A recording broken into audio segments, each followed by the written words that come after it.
MyScene was the and I will never let y'all forget that. Hey, yeah.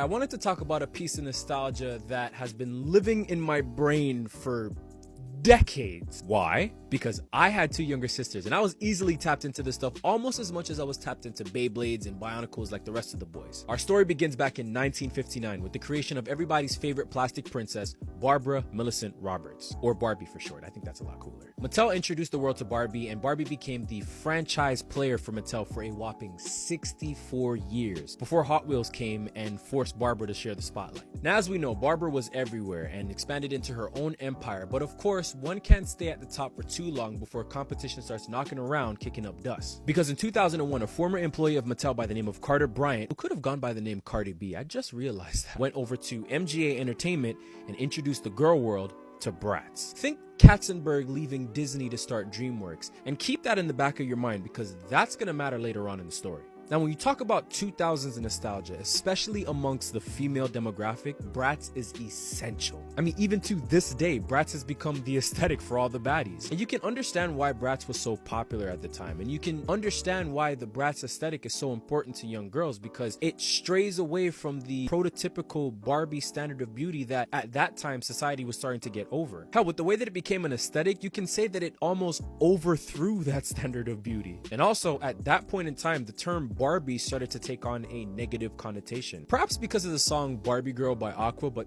that's for a different video. Maybe even for a different content creator, one that is much more qualified than I to talk about this type of stuff. And separate and aside from the appearance of the dolls, what made BRATZ stand out was the fact that it had various characters. Yasmin and Chloe and Sasha and Jade. They even had boy brats. See, with Barbie, it was always a one-woman show. She could do and be everything. Just her. And while MGA and BRATZ was taking the girl world by storm, Mattel felt that Barbie needed help.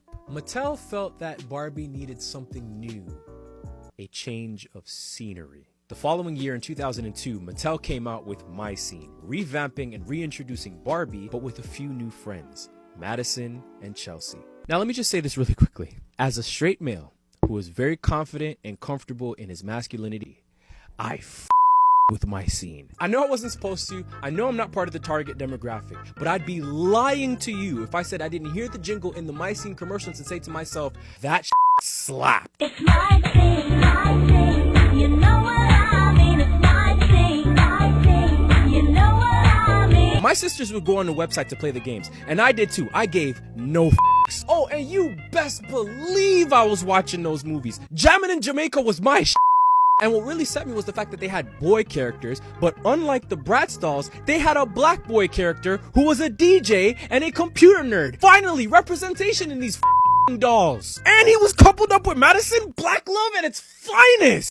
My apologies for that outburst. Back to the show. So naturally, in 2005, MGA took Mattel to court, citing that Mattel had stolen BRATZ's entire flow with MyScene. Bar for bar! But Mattel is a giant in the toy industry. You think Mattel was gonna go down that easily? No. Because in 2006, the following year, Mattel slapped MGA with an Uno reverse countersuit, citing that while Cardi B was working for Mattel, he was made privy to Mattel's plans to develop the BRATZ doll in 1999, and then took those plans to MGA. Espionage in the toy industry is crazy. Literally, both companies were pointing at each other, claiming that one stole from the other. However the case, the courts gave Mattel the W, ruling that MGA had to pay Mattel $100 million in damages. Then in 2008, an injunction was filed by Mattel for MGA to stop making BRATZ dolls. Hell, they even fought for ownership of the BRATZ franchise. Mattel was not letting up. But ultimately, in 2011, both companies would find themselves back in court one last time in a retrial over the same intellectual property infringement arguments. And ultimately, Mattel had to hug the L,